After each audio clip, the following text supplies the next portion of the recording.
در روزهای وضع نامساعد آب و هوا کارمندان مؤسسه نگهداری راههای ناحیه توجک‌آباد بهر تازه نمودن راههای مرکزی که در روزهای بریدن برف و وقوع آمدن تدبیرهای مشخص را راه اندازی می‌نمایند. در مساق فصل سرما حکم فرماست در راههای ابطالمگرد ناحیه توجک‌آباد بر اثر بارش برف مانعه‌ها به وجود می‌آیند. این شب روز کارمندان مؤسسه دولتی نگهداری راههای ناحیه توجک‌آباد در قسمت‌های خوفناک راه بهر برطرف نمودن مانعه‌ها زحمت می‌کشند.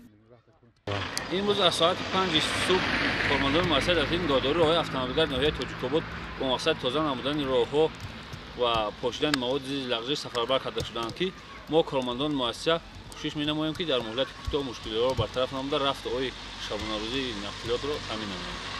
سرد گردیدن هوا و بارش شدی برف در روزهای آخر کار کارمندان خودروی منزلی و کمونالی ناحیه را مشکل نمود. همه روزه کارمندان این کارخانه کوچه‌های مرکزی ناحیه و راههای پیاده‌گرد را از برف تازه می‌نمایند. مؤسسه مذکور مسئولیت نگهداری و تامین رفت و آمد منتظم وسایل نقلیات را در حدود ناحیه به ذمه دارد. در حساب مؤسسه 6 عدد تکنیک موجود بوده برای نگهبانی راهها در مسافت 25 کیلومتر راههای احمدی جمهوری داشته و 90 از 3 کیلومتر راههای ابطالمگرد محلی سفربر کرده شده است. تکنیک‌های مؤسسه به فصل سرما آماده بوده برای برطرف نمودن مانعه‌ها در قسمت‌های خوفناک راه با اندازه 390 متر کوب مواد ضد لغزش ذخیره کرده شده است.